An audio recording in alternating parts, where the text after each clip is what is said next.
আমি Soumi and welcome to what I it in a day series. সকালে ছিল jam, পাউরুটি, ডিম সেদ্ধ এবং আপেল। এমনি করে ASMR করে হতে পারে, বাট অনেকদিন পর আবার ইউনিবিকের chocolate chip cookies, so let's try. অনেকদিন পর খাচ্ছি, আই এম হ্যাপি।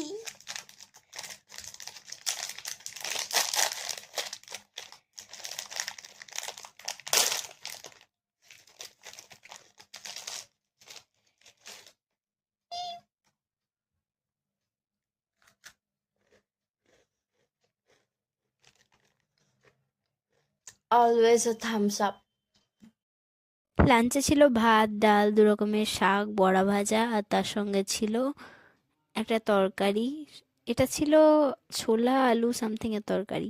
বিকেলে ফুচকা কাকু রাস্তা দিয়ে পেরোচ্ছিল, সব আলু জল শেষ হয়ে গেছিল, শুধু কটা ফুচকাই পড়েছিল।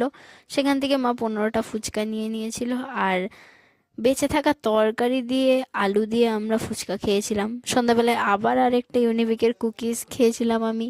তারপরে সেজে গুজে রেডি হয়ে চললাম এবারে বিয়ে বাড়ির ভোজ খেতে, বিকজ শীতকাল ইজ ইকুয়াল টু বিয়ে বাড়ি অ্যান্ড বিয়ে বাড়ি ইকুয়াল টু ভোজ। এই হচ্ছে আমাদের মিষ্টি কিউট ব্রাইড, আর এই হচ্ছে আমাদের ডেকোরেশন প্যান্ডেলের। এবারে চলে আসবে খাওয়া দাওয়ার পালা। ফার্স্টেই পড়ে গেছে এই ছোট্ট ছোট জলের বোতলগুলো পাতে। তারপরে চলে এসছে স্যালাড, তারপরে এলো পানির স্যাটে।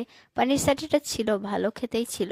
তারপরে এলো নান, আর ছিল কিমা মাশরুম। আমি মাশরুম খুব একটা খাই না, ওই জাস্ট গ্রেভিটা দিয়ে খেয়েছি। তারপরে এলো বাসন্তী পোলাও, দারুণ ছিল টেস্টটা, একদম প্রপার সুইটেন্ড, না বেশি না কম। তারপরে এলো ভেটকি পাতুরি, যেটাতে নুনটা একটু বেশি লাগছিল। এবারে এলো ফটকার পালা। ফটকা ফোটা বা আতশবাজি দেখতে কি দারুণ লাগে, তাই না? কারণ বরেস ছিল। তারপরে ছিল পনির কোফতা, দারুণ ছিল। আবার আমি আরেকটা সার্ভিং নিয়েছিলাম বাসন্তী পোলাওয়ের। তারপরে ছিল পাইনাপেল চাটনি, পাঁপড়, গোলাপ জামুন, আর ছিল একটা ক্ষীরের মিষ্টি, যেটার নাম আমার মনে পড়ছে না। আর সত্যি বলতে গেলে ওটাতে মিষ্টিটা অনেকটা বেশি লাগছিল, তাই দুটোর বেশি খেতে পারি। চলো বাই।